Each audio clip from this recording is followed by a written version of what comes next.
Oke, bismillahirrahmanirrahim. Assalamualaikum warahmatullahi wabarakatuh. Tabiun. Bismillahirrahmanirrahim. Innal hamdalillah wa nasta'inu wa nastaghfirullah wa na'udzu billahi min shururi anfusina wa min sayyiati a'malina may yahdihillahu fala mudilla lahu wa man yudlil fala hadiya lahu wa asyhadu anna Muhammadan 'abduhu wa rasuluh. Qala Allah ta'ala fi kitabihil karim al-ayat sadaqallahu adzim.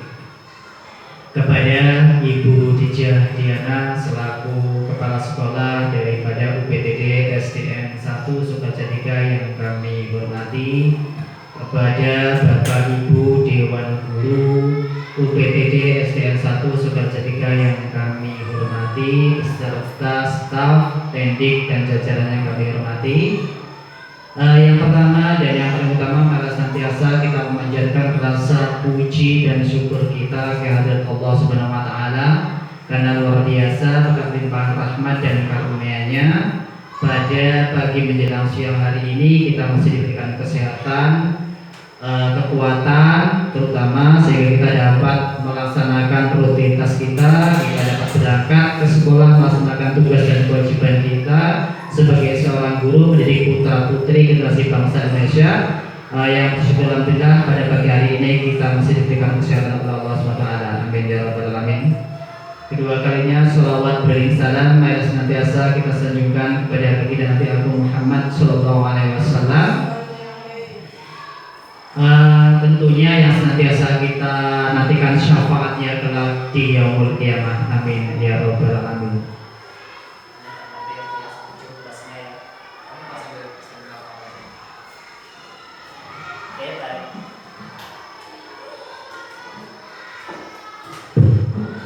Baiklah Bapak Ibu hadirin sekalian, adapun hari ini saya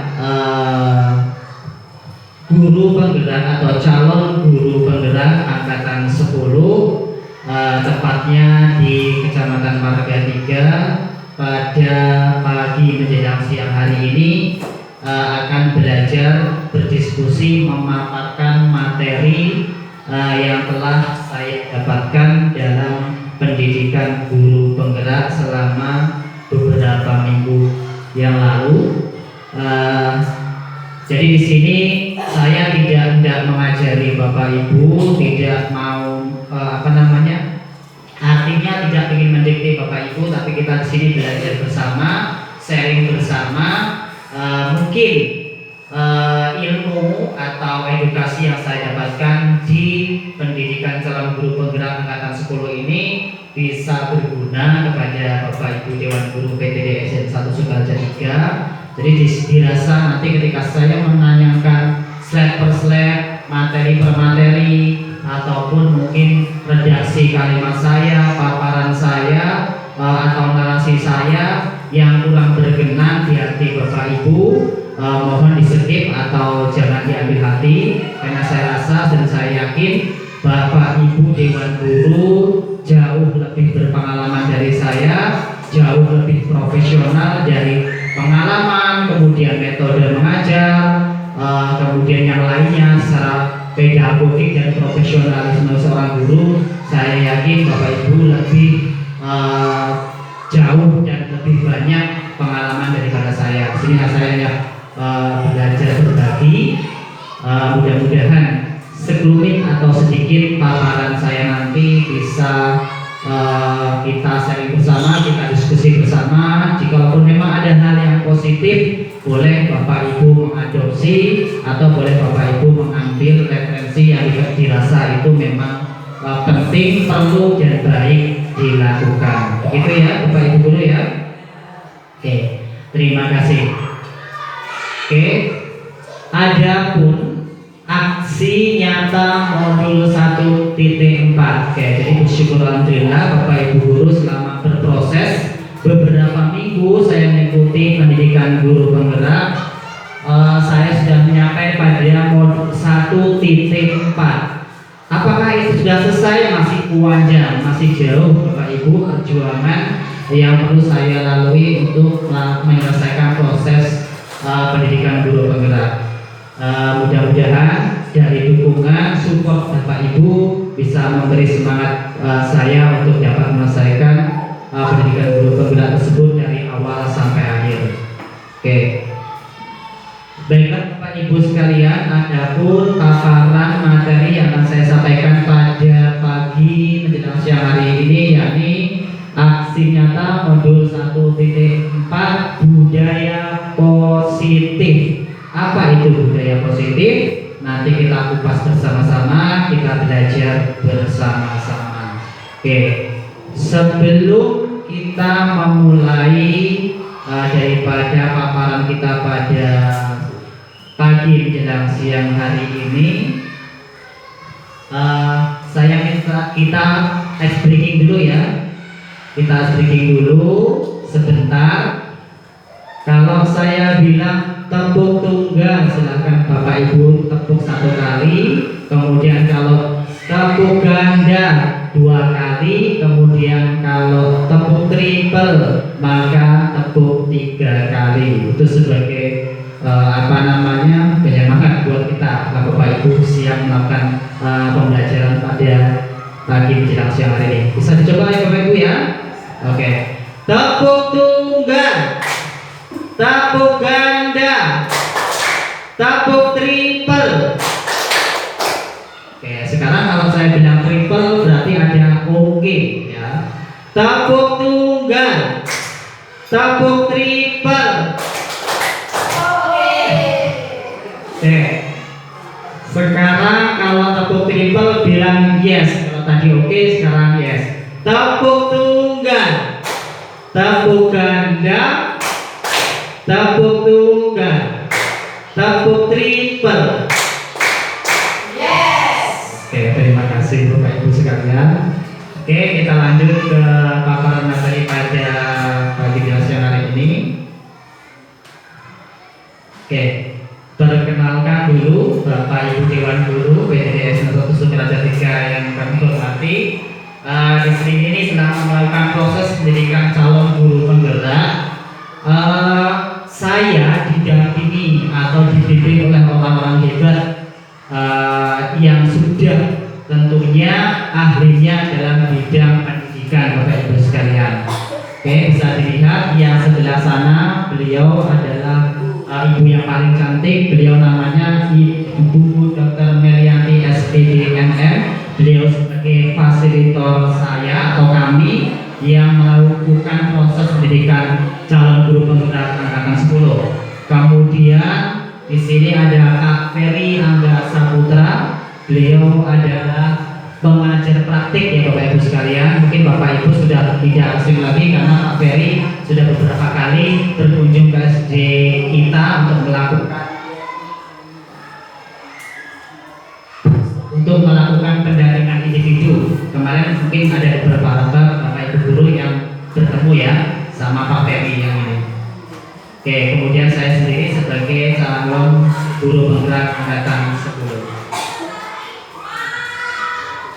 Oke, paparan pada pagi menjelang siang hari ini adalah diseminasi, menyebarkan pemahaman dan penerapan pengalaman budaya positif di UPTD SDN 1 Sukaraja 3. Oke, coba Bapak Ibu sekalian, sebelum saya memaparkan, saya ingin tahu mungkin Bapak Ibu pernah mendengar tentang kalimat budaya positif. Mungkin Bapak Ibu saya menyampaikan ada pemahaman Bapak Ibu tentang budaya positif.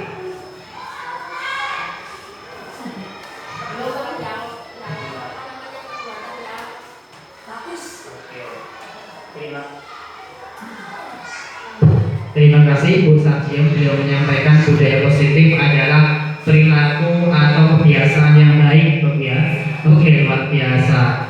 Memang di sini Bapak Ibu Dewan Guru saya yakin sudah memahami apa daripada budaya positif. Di sini saya hanya menambahkan sedikit daripada pemahaman yang sudah dimiliki oleh Bapak Ibu Dewan Guru.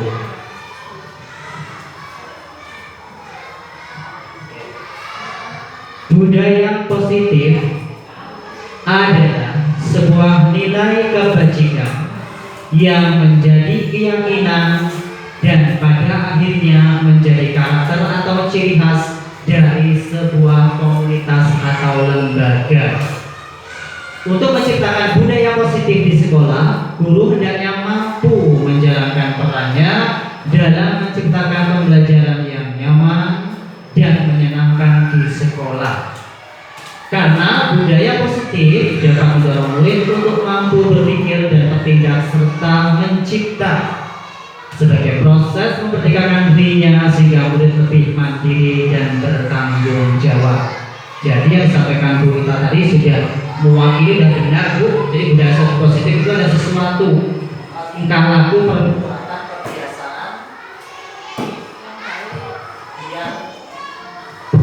yang sifatnya positif atau baik, dan itu perlu kita tanamkan kepada anak-anak kita di lingkup kelas yang terkecil, kemudian di lingkup sekolah yang paling besar. Jadi kita mulai dari kelas kita dulu, budaya positif kita ajarkan kepada anak-anak, kemudian setelah mengcover itu sudah anak-anak didik kita di kelas kita sudah mampu kita terapkan budaya positif, baru kita luaskan ke sekolahan kita, yaitu UPD SD 1 Sukareja 3 memiliki siswa yang memiliki budaya positif yang baik. Begitu ya Bapak Ibu ya.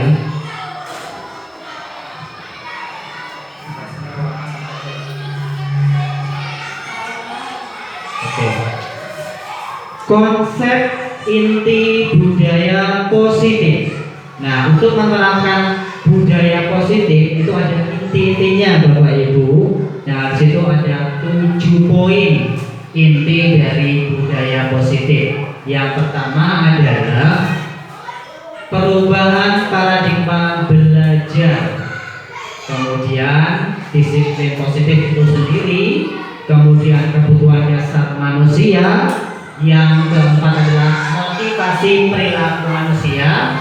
Kemudian yang kelima adalah posisi kontrol sebagai seorang guru, dan yang keenam keyakinan kelas, kemudian yang ketujuh segitiga restitusi. Nanti Bapak Ibu bertanya-tanya, konsep inti budaya positif ada 7, banyak banget. Terus apa aja itu? Apa yang bisa dimaksud dengan perubahan paradigma belajar, disiplin positif, kebutuhan dasar manusia, motivasi perilaku manusia, posisi kontrol guru, kemudian keyakinan kelas, dan segitiga restitusi. Nah, nanti kita jawab Bapak Ibu bersama-sama di forum ini. Kita paparkan satu persatu, poin per poin. Kita kupas dari poin pertama sampai ke 7. Kita sharing bersama, diskusi bersama. Nanti ketika ada pembahasan atau sesuatu yang mungkin Bapak Ibu kok itu gitu ya, kok ini janggal ya, bagaimana kalau seperti ini, kok nggak sama ya, nanti bisa kita diskusikan bersama. Karena di sini saya hanya berbagi Bapak Ibu. Saya yakin, saya garisbawahi tadi bahwa Bapak Ibu jauh lebih berpengalaman, jauh lebih profesional daripada saya. Jadi di sini saya sifatnya hanya berbagi, tidak mau mengajari atau menyalahkan tindakan Bapak Ibu guru. Seperti itu ya Bapak Ibu guru ya. Oke, kita lanjutkan. Setelah kita memahami 7 konsep inti budaya positif dari 1 sampai 7, kita bahas poin per poin. Yang pertama, sebelum lanjut ke situ Bapak Ibu, saya selaku calon guru penggerak tentunya tidak serta-merta melakukan itu semua tanpa ada kode etik, bahasanya strong boy. Maka saya di sini punya atasan, punya rekan sejawat jenengan-jenengan, kemudian teman-teman teknik dan yang lainnya. Jadi ketika saya melakukan kegiatan ini, langkah awalnya adalah saya meminta izin kepada kepada Ibu kepala sekolah kita, yakni Ibu Dija Diana. Terima kasih Ibu Dija Diana telah memberikan waktu, kesempatan, fasilitas, support dan yang lainnya, sehingga saya mampu menyusun atau dapat membuat materi asli nyata pada pagi hari ini yang bisa saya bagikan dan saya paparkan kepada Bapak Guru. Itu semua berkat izin dan dukungan dari kepala sekolah kita, dan juga Bapak Ibu Dewan Guru. Kemudian yang kedua, membesarkan media pembelajaran. Luar biasa Bapak Ibu, mungkin Bapak Ibu melihat saya wirawiri setiap pagi. Oke, perjuangan Bapak Ibu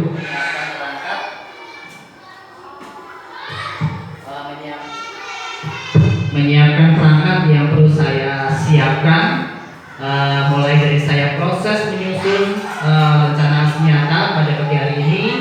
Mulai dari pagi saya menyiapkan beberapa perlengkapan, baik itu ke siswa saya sebelum saya melakukan pembelajaran atau sebelum saya mengaplikasikan pembelajaran tersebut kepada peserta didik atau murid saya di kelas 5A. Kemudian sebelum saya memaparkan materi pada pagi hari ini bersama Bapak Ibu Dewan Guru, ada beberapa media atau peralatan yang perlu saya siapkan, dan alhamdulillah sekolah sangat mendukung.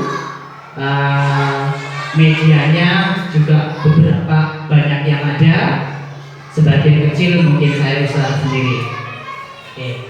Kemudian yang ketiga, merancang pembelajaran yang berpihak pada murid. Oke, beberapa minggu yang lalu atau beberapa minggu yang lalu saya sempat membuat merancang pembelajaran yang berfokus pada murid, yang saya aplikasikan atau saya sampaikan kepada peserta didik saya atau murid saya di kelas 5A. Kemudian mensosialisasikan disiplin positif. Oke, tentunya saya menyampaikan materi tentang apa itu budaya positif kepada anak didik saya atau peserta didik saya. Kemudian kita bersama-sama membuat kesepakatan kelas dan yang lainnya. Kemudian membuat keyakinan kelas. Setelah budaya positif, kemudian saya menerapkan berdiskusi bersama siswa saya kelas 5 untuk membuat keyakinan atau kesepakatan kelas. Oke, selanjutnya. Oke, tadi yang pertama adalah perubahan paradigma belajar. Kita kupas Bu. Yang pertama adalah pembelajaran dengan paradigma baru. Di situ ada diagram Bapak Ibu, diagram profil pelajar Pancasila. Nah, ini menarik sekali ya Bapak Ibu. Kita sebagai guru yang memiliki menteri pendidikan yang luar biasa. Beliau adalah Bapak Nadiem Makarim. Beliau luar biasa, cerdas, smart sekali Bapak Ibu ya. Semenjak beliau menjadi menteri pendidikan, banyak sekali perubahan-perubahan khususnya di dunia pendidikan, yang salah satunya adalah profil pelajar Pancasila. Mungkin Bapak Ibu guru di sini yang sudah menerapkan kurikulum merdeka sudah sangat fasih atau sangat paham yang namanya profil pelajar Pancasila itu apa. Nah, untuk Bapak Ibu guru yang belum menerapkan kurikulum merdeka, nanti kita belajar bareng-bareng bagaimana itu profil pelajar Pancasila. Oke, salah satu diagram profil pelajar Pancasila itu adalah mandiri, dan yang lainnya agak mundur sekali gambarnya Bapak Ibu ya. Bergotong royong, bernalar kritis, kreatif, kemudian kolaboratif, berwawasan global dan yang lainnya. Pembelajaran dengan paradigma baru adalah pembelajaran dengan merupakan pembelajaran yang dirancang berdasarkan prinsip pembelajaran berdiferensiasi, sehingga para peserta didik dapat belajar sesuai dengan kebutuhannya berdasarkan tahap perkembangan sesuai dengan teori psikologi modern untuk mewujudkan profil pelajar Pancasila. Pembelajaran berdiferensiasi. Oke, mungkin Bapak Ibu guru sudah tidak asing kalimat berdiferensiasi, pembelajaran berdiferensiasi.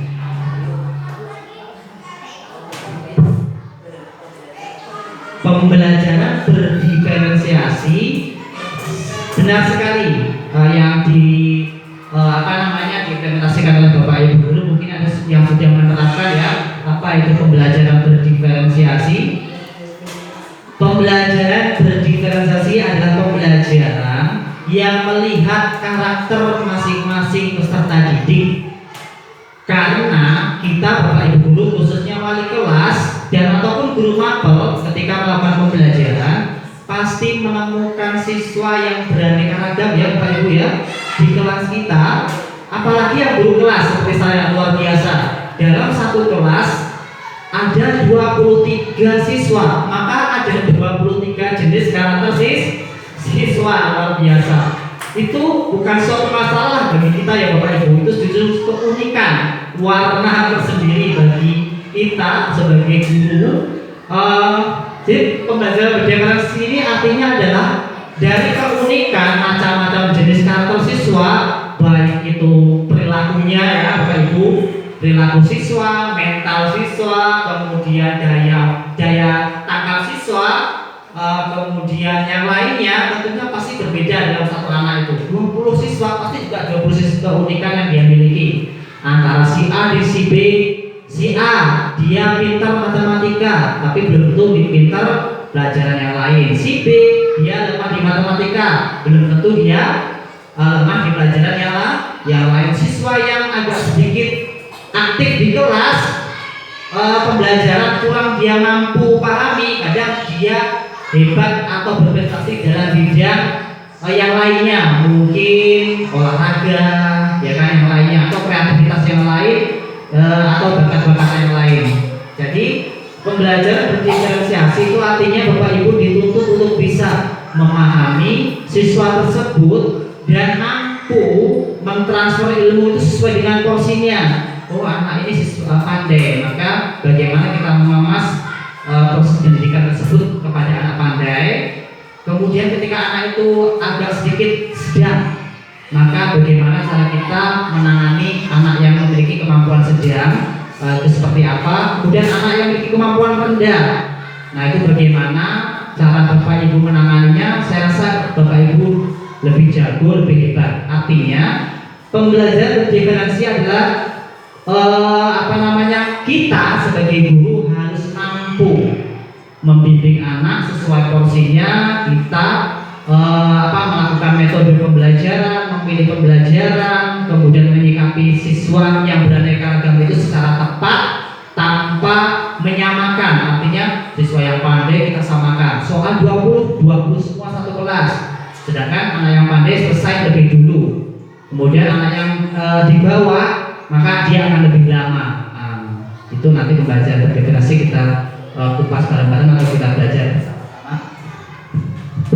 Kita belajar sendiri bersama-sama. Kemudian selanjutnya adalah disiplin positif. Nah, ini seru Bapak Ibu. Disiplin positif. Disiplin positif adalah proses pendisiplinan terhadap anak tanpa memberikan ancaman atau memberikan hukuman. Dengan menetapkan disiplin positif, guru dapat meningkatkan kesadaran siswa dalam membentuk karakter yang positif. Dalam penerapannya, disiplin positif dapat dibuat melalui kesepakatan antara guru dengan siswa, karena guru ingin membuat siswa terlibat dan bertanggung jawab dalam menjalankan disiplin tersebut. Selain itu, dengan menerapkan disiplin positif, pendidik dapat mengembangkan pendidikan karakter siswa sehingga terwujud budaya positif di satuan pendidikan. Satuan pendidikan itu berarti di sekolah ya. Satuan pendidikan UPTD SDN 1 Sukarja 3. Disiplin positif benar tadi yang disampaikan oleh Ibu Sarjim.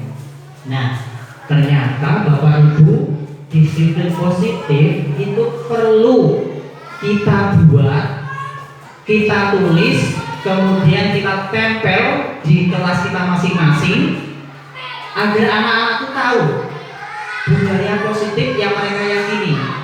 Nah, untuk menyusun budaya positif, kemarin saya sudah mempraktekkan Bapak Ibu. Saya masuk ke kelas, anak-anak, ayo kita hari ini membuat budaya positif.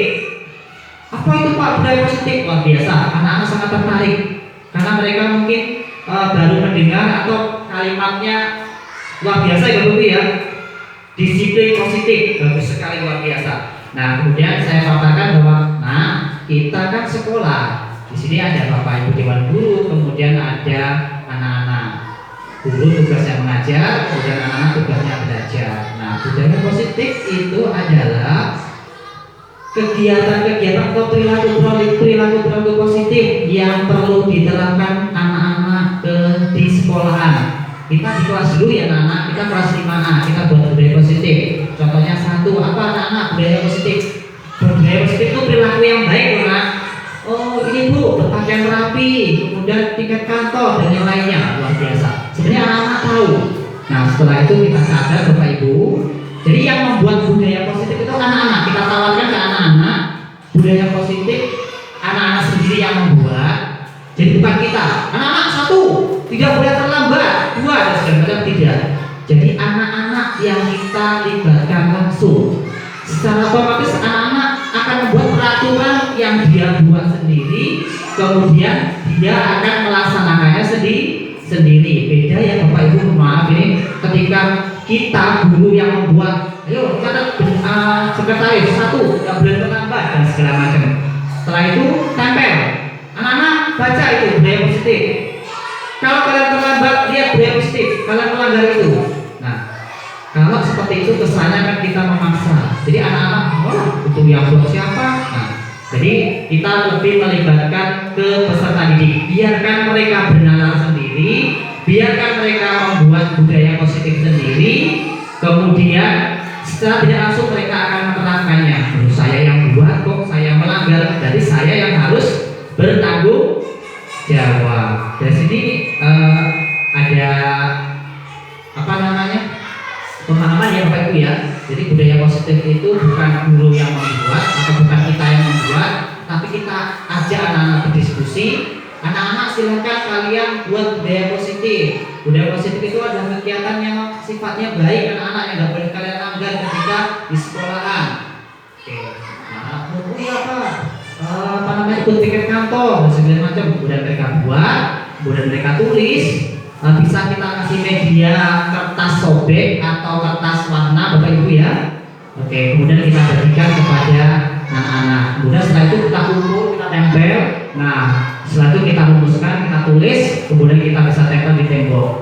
Nah, jadi anak-anak yang membuat, nanti anak-anak otomatis mereka akan bertanggung jawab untuk melaksanakan budaya positif yang mereka sendiri yang membuatnya. Itu ya Bapak Ibu ya. Oke. Kemudian yang ketiga, kebutuhan dasar manusia. Kebutuhan dasar manusia merupakan sesuatu yang kita lakukan untuk mendapatkan dan memenuhi apa yang kita butuhkan dan kita inginkan. Seluruh tindakan yang kita lakukan memiliki tujuan. Semua usaha terbaik yang kita lakukan agar kebutuhan dasar kita dapat terpenuhi dengan baik. Oke.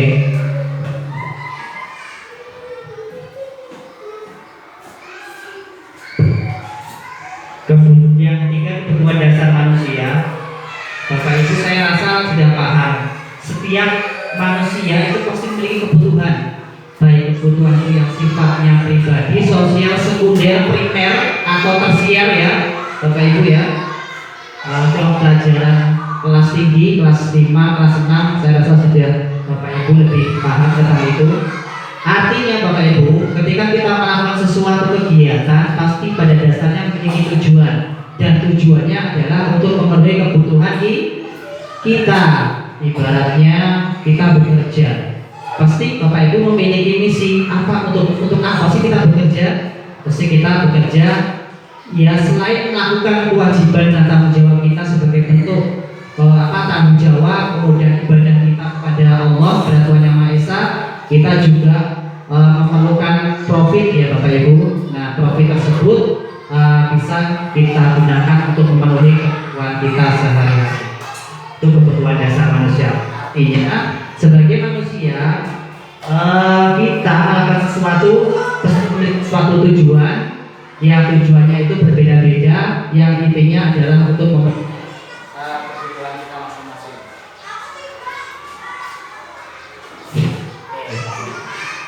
Kebutuhan dasar manusia itu terbagi menjadi 5 Bapak Ibu sekalian.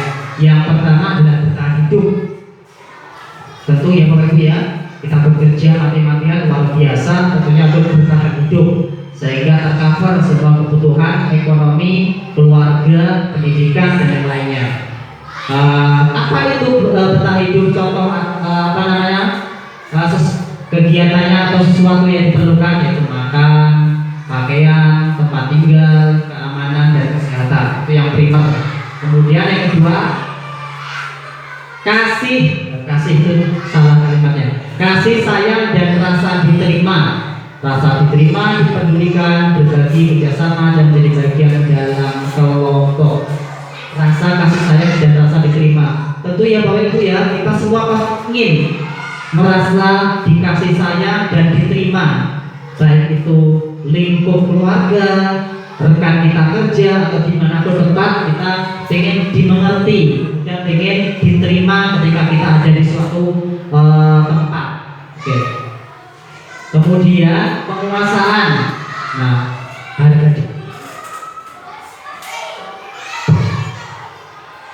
diri, keinginan untuk dianggap, memimpin, berprestasi, diakui dan didengar. Ini jelas kebutuhan dasar manusia. Penguasaan, harga diri, pengen dihargai, kemudian keinginan untuk dianggap. Jadi kita ketika berbicara, ketika berargumen atau sedang berdiskusi, maka kita juga ingin ide atau gagasan kita ingin didengar oleh rekan yang lain.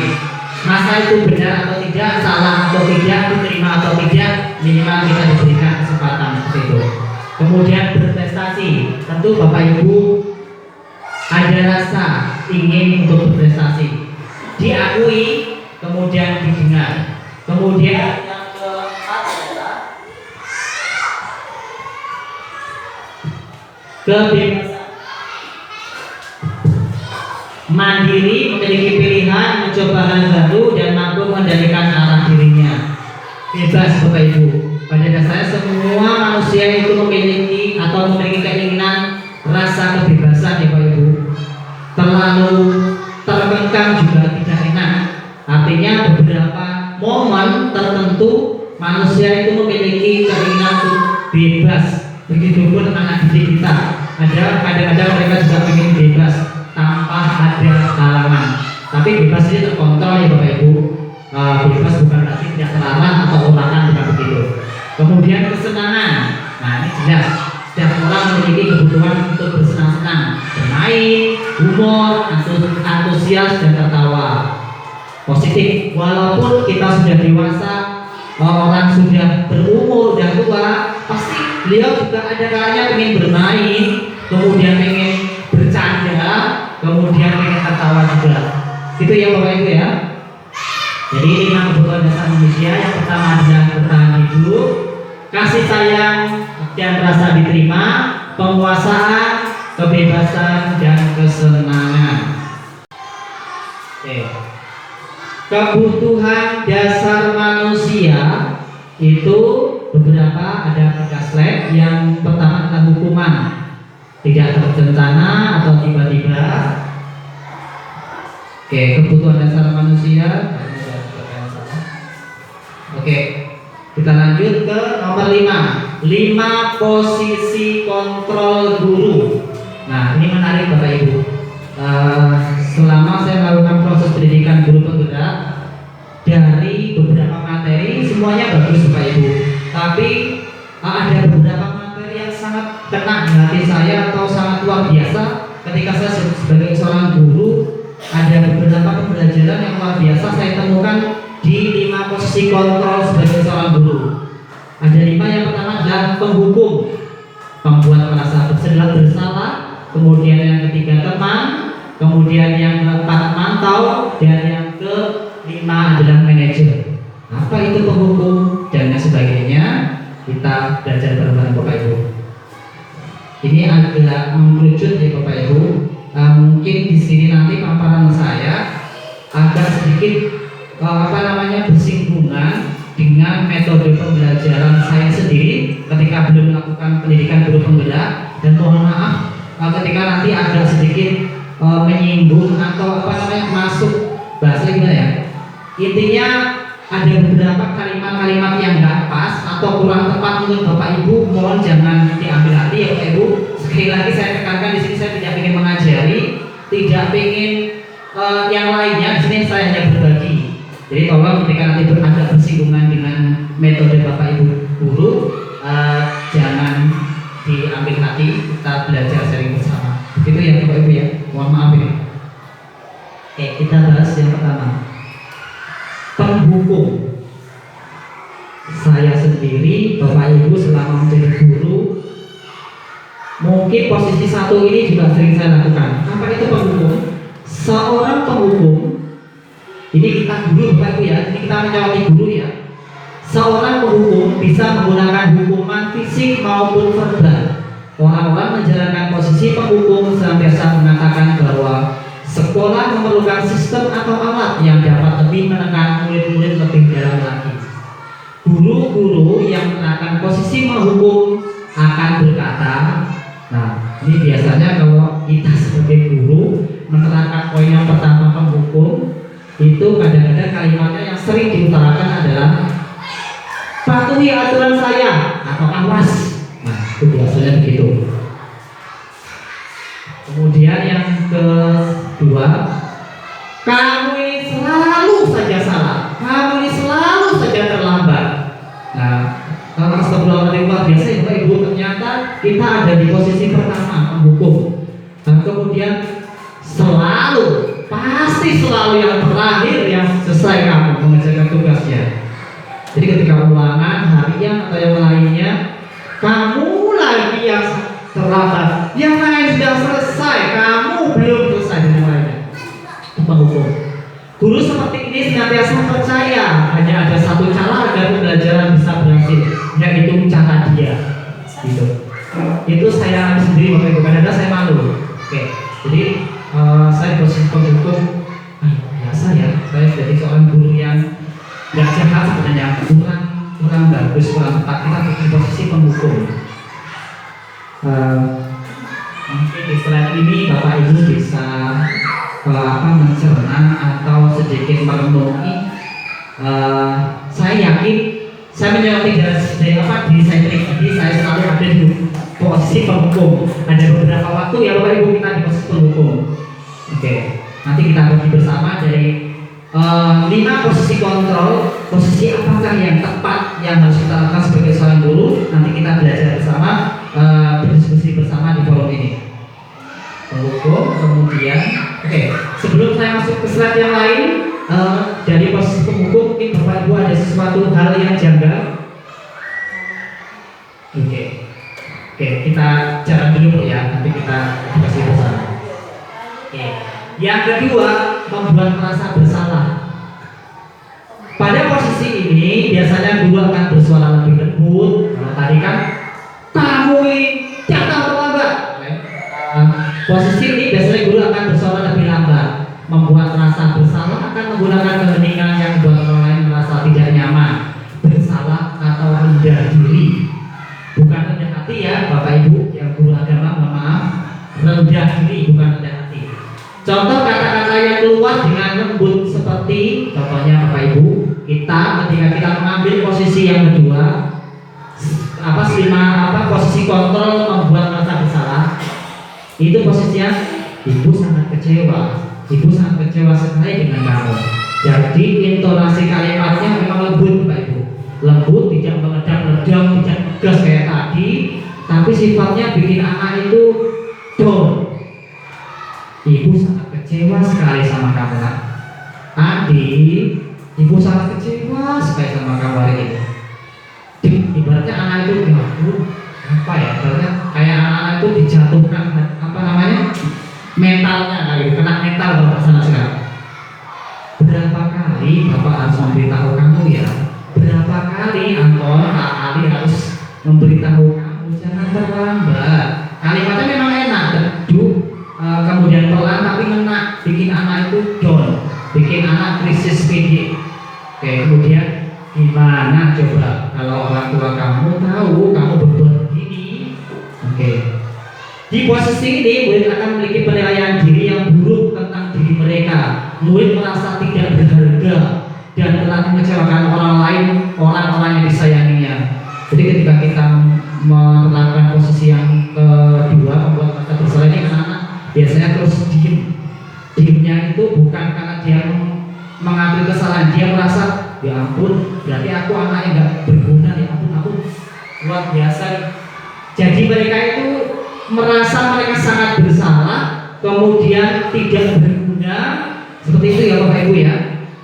Itu tidak menyerati Bapak Ibu, saya juga sering melakukan itu ketika emosi, anak-anak tidak melakukan apa yang kita inginkan, kadang-kadang seperti itu.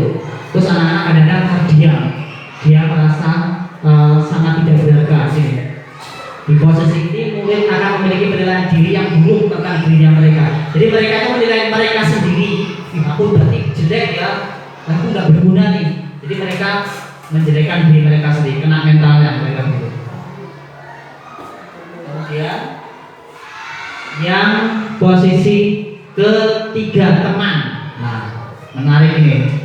Teman, guru pada posisi ini tidak akan menyakiti murid, namun akan tetap berupaya mengontrol murid melalui persuasi atau pemahaman. Posisi teman pada guru bisa negatif ataupun positif. Positif di sini berupa hubungan baik yang terjalin antara guru dan murid. Guru di posisi teman menggunakan hubungan baik dan humor untuk mempengaruhi seseorang. Mereka akan berkata, ayo bantulah demi Bapak ya.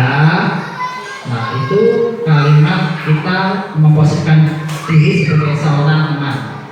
Ayo ingin apa? Ayo ingat tidak bantuan Bapak selama ini. Ya sudah, kali ini tidak apa-apa. Nanti Ibu bantu bereskan. Kemudian hal negatif dari posisi teman adalah bila sesuatu saat guru tersebut tidak membantu, maka murid akan kecewa dan berkata, saya pikir Bapak atau Ibu teman saya. Murid merasa dikecewakan dan tidak mau lagi berusaha. Hal lain yang mungkin timbul adalah murid hanya akan bertindak untuk guru tertentu dan tidak untuk guru lainnya. Murid akan tergantung pada guru tersebut. Di posisi teman, kita bagus Bapak Ibu. Kita menangani anak seperti teman. Jadi ketika mereka melakukan kesalahan, kita rangkul. Coba Anissa, kamu kerjakan dong tugasnya demi Pak Ali. Atau anak-anak, cepat selesaikan tugasnya. Nanti setelah itu kita main game. Nah, itu kita memberikan sebagai teman. Kemudian, loh, Andi kok belum selesai? Ya sudah, nggak selesai nggak apa-apa. Sekarang istirahat dulu. Nanti setelah istirahat, Pak Ali bantu mengerjakan atau menyelesaikannya. Nah, itu posisi kita sebagai teman. Baik Bapak Ibu, luar biasa. Anak akan rasanya indah dan sebagainya. Tapi di sini ada kekurangannya. Anak-anak akan merasa kurang apa namanya? Ya, penghormatan kepada guru, dan guru itu tidak mempunyai wibawa, dan anak-anak akan terbiasa atau menjadikan guru tersebut kalau tergantung ya, sehingga anak itu tergantung. Alah, nanti nggak selesai juga nanti dibantu sama Pak Ali, nanti kalau nggak selesai dibantu sama Bu Sarjim, nanti nggak selesai dibantu sama Bu Sima dan yang lainnya. Nah, jadi anak-anak ketergantungan kepada guru, karena guru dianggap sebagai teman, bukan sebagai seorang pendidik atau sebagai seorang guru. Nah, di sini ada bagusnya, tapi ada positifnya dan ada negatifnya. Kemudian anak-anak tadi selain dia tergantung, terus dia nanti kalau ketemu guru yang lain, Pak, kalau sama Bu Sarjim gitu kok, sama ibu yang lain kok sama ibu begitu. Nah, jadi seperti itu. Nah, itu posisi teman ada baiknya, positifnya, ada negatifnya. Di posisi ini monggo Bapak Ibu silakan refleksi sendiri nanti posisi apakah itu sudah tepat atau perlu kita bergeser atau kita berubah paradigma ke posisi kontrol yang lain. Kemudian posisi yang keempat adalah pemantau. Posisi kontrol sebagai seorang guru yang keempat adalah guru sebagai pemantau. Pemantau berarti mengawasi. Pada saat kita mengawasi, kita bertanggung jawab atas perilaku orang-orang yang kita awasi. Posisi pemantau berdasarkan pada peraturan-peraturan dan konsekuensi. Dengan menggunakan sanksi, konsekuensi, kita dapat memisahkan hubungan pribadi kita dengan murid sebagai seseorang yang menjalankan posisi pemantau. Pertanyaan yang diajukan seorang pemantau, contohnya kita sebagai seorang guru ambil posisi yang tepat, pemantau. Peraturannya apa? Kepada anak ya. Kemudian apa yang telah kamu lakukan? Sanksi apa? Sanksi atau konsekuensinya apa? Jadi ketika ada anak terlambat, pemantau ini biasanya memanggil anak tersebut. Dia bertanya, kenapa kamu terlambat? Itu seperti itu. Terus contohnya adalah peraturannya. Jadi intinya sebagai seorang pemantau ini biasanya kita Bapak Ibu menggunakan data. Artinya sesuatu yang sudah diatur, sesuatu yang sudah disetujui, sesuatu yang sudah tercantum, yang sudah disepakati. Jadi pemantau ini menggunakan data, ngomongnya itu pakai data real. Jadi nggak kayak tadi poin pertama sebagai penghukum, kemudian sebagai merasa bersalah, kemudian sebagai teman. Kalau pemantau ini sesuai, sangat dekat dengan peraturan, tata tertib, gitu bahasanya gitu. Tata tertibnya seperti ini, maka pemantau itu ngomongnya sesuai dengan tata tertib yang sudah dibuat. Itu namanya pemantau. Oke, seorang pemantau selalu mengandalkan perhitungan, catatan, data yang tepat yang digunakan sebagai bukti atas perilaku seseorang. Posisi ini akan menggunakan stiker, slip, catatan atau daftar atau cek.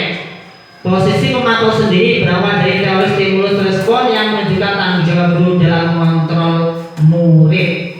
Jadi kalau guru memiliki posisi pemantau adalah disiplinnya luar biasa, sesuai dengan peraturan, sesuai dengan catatan yang ada yang disepakati. Itu pemantau. Bergeser dari poin 1 sampai poin 4 pemantau. Mungkin Bapak Ibu guru juga sudah beberapa melakukan posisi sebagai seorang pemantau. Oke. Ini bagus sih Bapak Ibu sebagai seorang pemantau, karena kita ketika ada anak melanggar sesuatu, baik itu terlambat, tidak pikir atau melakukan sesuatu pelanggaran, kita menggunakan dasar untuk menangani anak-anak. Terus kita sebagai pemantau seperti itu. Selanjutnya, nah ini posisi yang terakhir, manajer Bapak Ibu. Manajer adalah posisi di mana guru berbuat sesuatu bersama dengan murid, mempersilahkan murid bertanggung jawab, mempertanggungjawabkan perilakunya, mendukung murid agar dapat menemukan solusi atau permasalahannya sendiri. Manajer, murid diajar untuk menganalisis kebutuhan dirinya maupun kebutuhan orang lain. Di sisi penekanan bukan pada kemampuan membuat konsekuensi, namun dapat berkolaborasi dengan murid bagaimana memperbaiki kesalahan yang ada.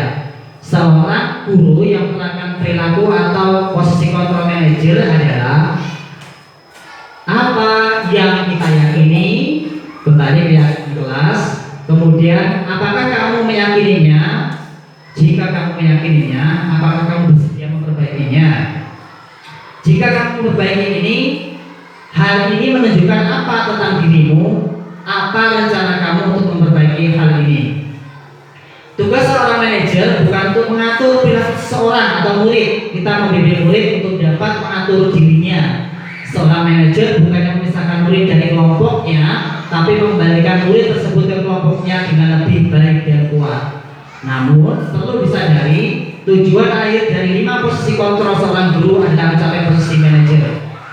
Jadi dari posisi saya jabarkan dulu manajer. Jadi manajer itu gini Bapak Ibu.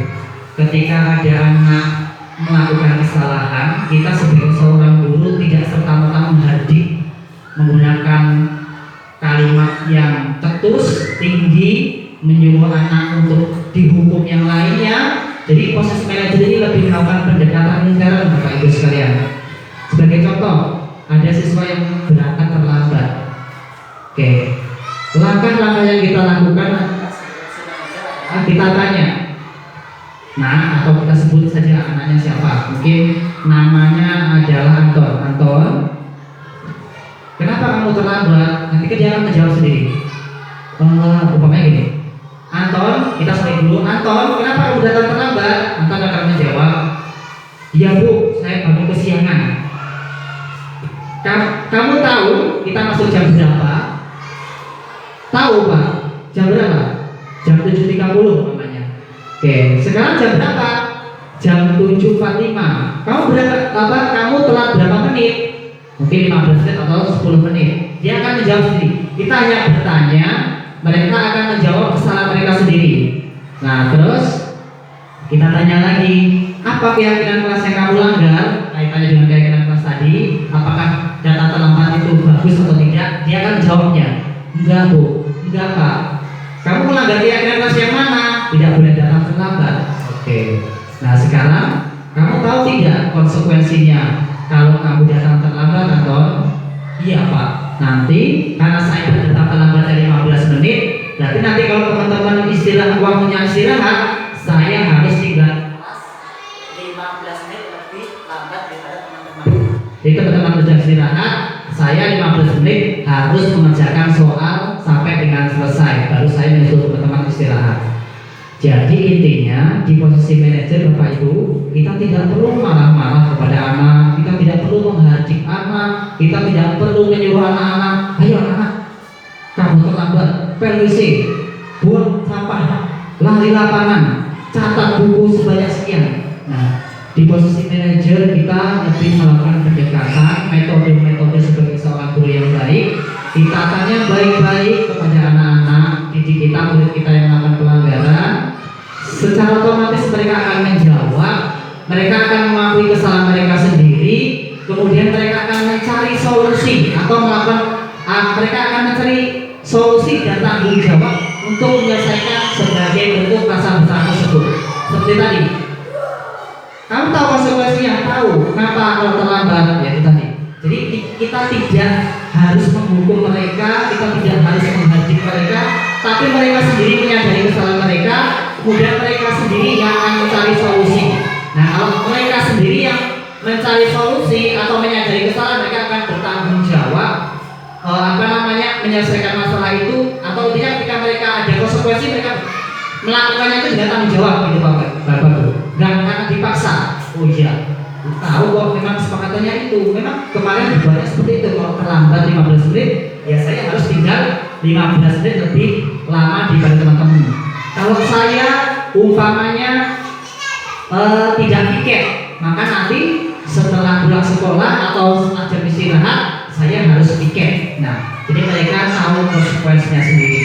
Ini posisi yang paling luar biasa Bapak Ibu, ada posisi manajer. Ketika kita sebagai seorang guru mampu menerapkan metode sebagai posisi manajer, maka otomatis anak-anak didik kita tidak perlu menggunakan metode-metode yang sebelumnya menghukum, membuat merasa bersalah murid, menjadi teman, kemudian memantau, tapi kita lagi memposisikan sebagai manajer. Itu ya Bapak Ibu ya.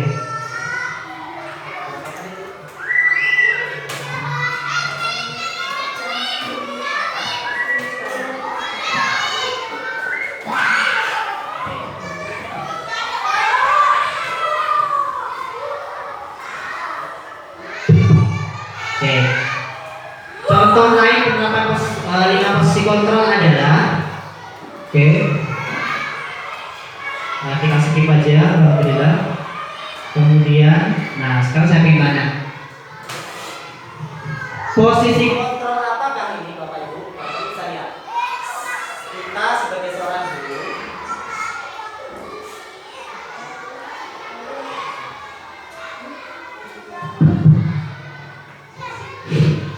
kita sebagai seorang guru ketika mengucapkan saya kecewa sekali dengan kamu.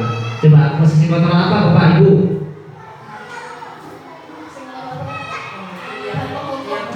Yang apa Bu? 1 menghukum, 2 merasa bersalah. Merasa bersalah. Kita lihat jawabannya. Jeng jeng jeng jeng. Iya, luar biasa. Terima kasih. Lanjut, saya masih banyak slide-nya nih. Oke. Posisi kontrol apakah aku?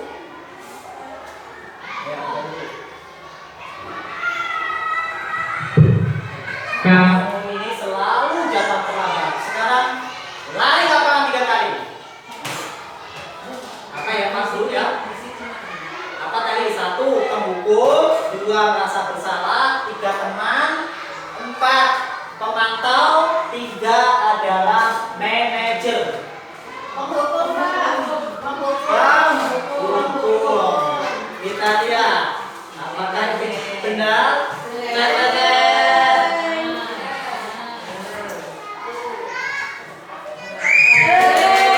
Luar biasa. Lanjut lagi, masih ada. Oke. Posisi kontrol apakah aku? Kira-kira bagaimana kamu akan memperbaiki masalah ini? Kira-kira bagaimana kamu akan memperbaiki masalah ini? Apa? Memantau?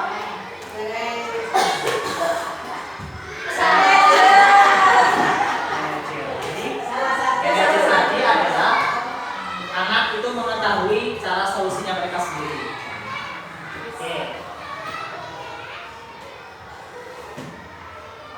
Selanjutnya, posisi kontrol apakah aku? Ayolah, sudah selesai kelas dulu. Demi Bapak Ibu. Aman ya, Bapak Ibu ya. Luar biasa. Dari sini nanti Bapak Ibu bisa menangkap ya. Apakah masih ada? Kita coba. Oke, satu lagi mungkin. Posisi kontrol apakah aku? Kamu terlambat 15 menit. Apakah kamu sudah mengerti konsekuensi yang harus datang bila kamu terlambat? Manajer.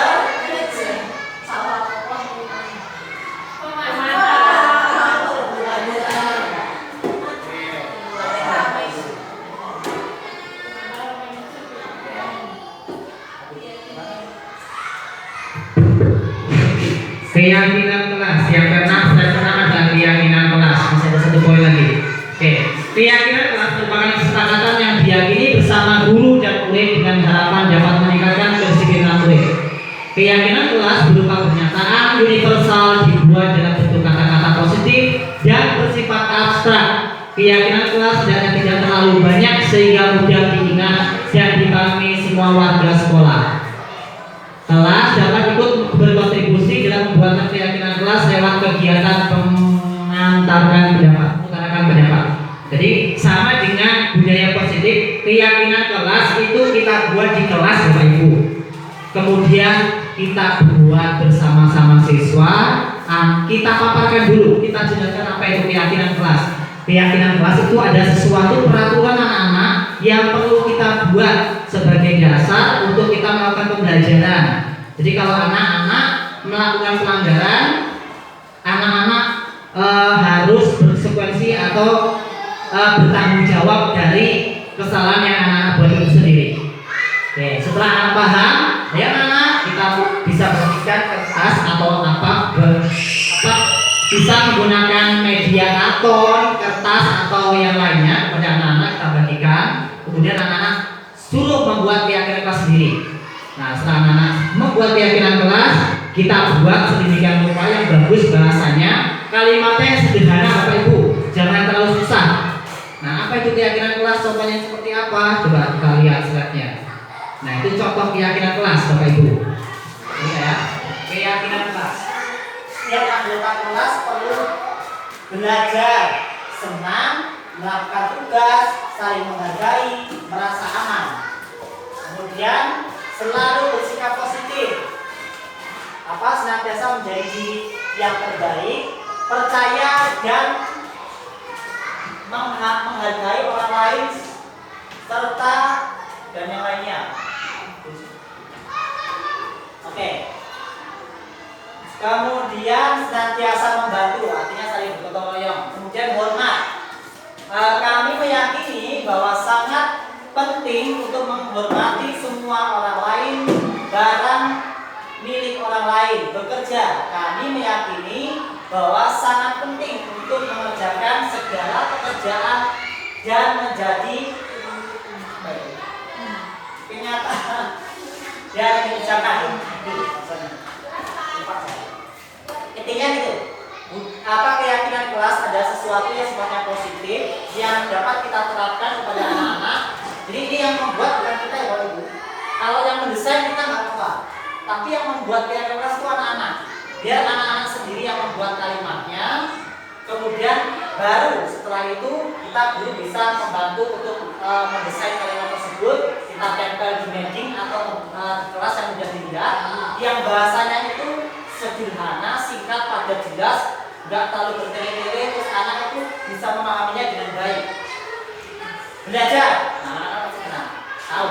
Oh, apa yang kita sudah belajar. Kalau ketika waktu masuk belajar anak-anak kok ribut, maka tinggal kita tegur saja. Ayo kamu, siapa namanya? Dodon, kenapa kamu ribut? Keyakinan kelas apa yang melanggar? Nah, belajar dan sebagainya. Itu keyakinan kelas.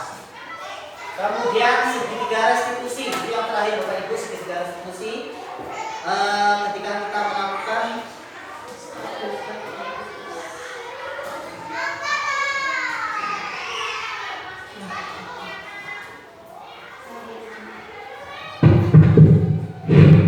segitiga restitusi. Nah, ini menarik Bapak Ibu sekalian. Segitiga restitusi ini perlu kita terapkan ketika kita menangani siswa-siswa kita yang berarti dalam jenis tadi siswa yang unik. Jadi ketika ada anak atau siswa kita melakukan kesalahan, kita sebagai seorang guru tidak langsung mengambil eksekusi Bapak Ibu, tapi ada beberapa tingkatan atau poin per poin atau step by step. Yang pertama adalah menstabilkan identitas. Apa itu menstabilkan identitas? Menstabilkan identitas adalah membuat salah itu manusiawi. Jadi gini, kalau ada anak siswa yang melakukan kesalahan, kita tanya, kita berikan menstabilkan identitas dulu. Kita tanya dulu masalahnya apa.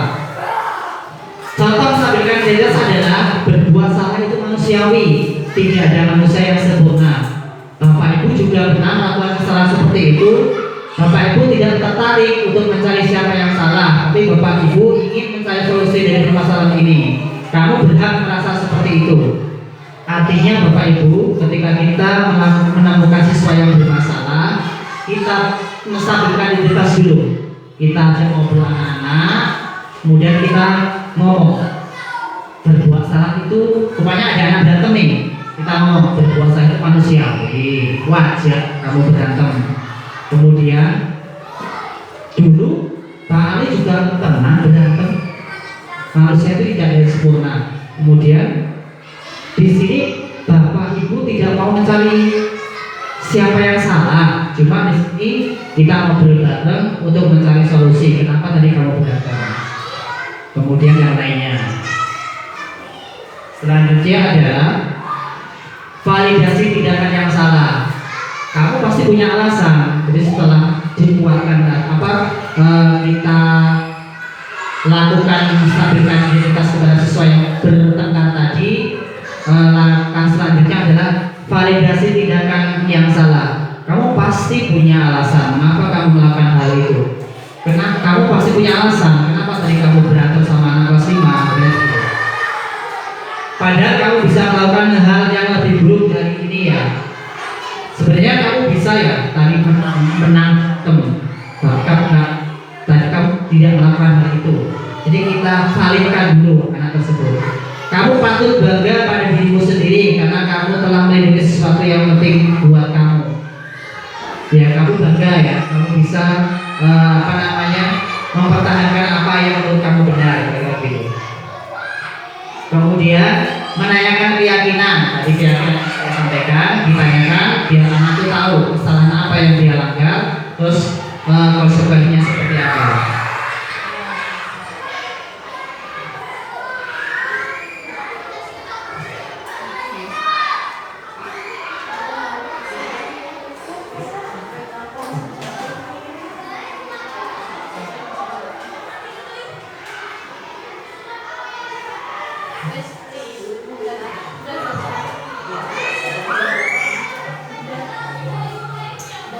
Ya, oke.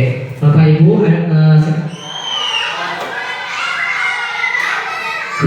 dari paparan saya tadi mungkin ada yang perlu didiskusikan. Nanti kita diskusikan di forum tersendiri. Sekali lagi saya ucapkan terima kasih Bapak Ibu. Nanti setelah ini kita akan berdiskusi bagaimana sesuatu hal yang memang perlu didiskusikan dan Bapak Ibu perlu sharing bersama saya. Sekali lagi mohon maaf ketika saya menyampaikan paparan tersebut tidak berkenan atau tidak pas. Sekali lagi saya bukan mau mengajari, tapi kita sharing bersama-sama, berdiskusi bersama. Saya rasa cukup paparan pada siang hari ini. Apabila ada bahasa saya yang kurang tepat, kepada Allah saya mohon ampun, kepada Ibu Kepala Sekolah khususnya dan kepada Bapak Ibu Dewan Guru PTN Sukarto Sukarja 3, saya mohon maaf yang sebesar-besarnya. Marilah kita tutup acara ini dengan membaca lafaz hamdalah.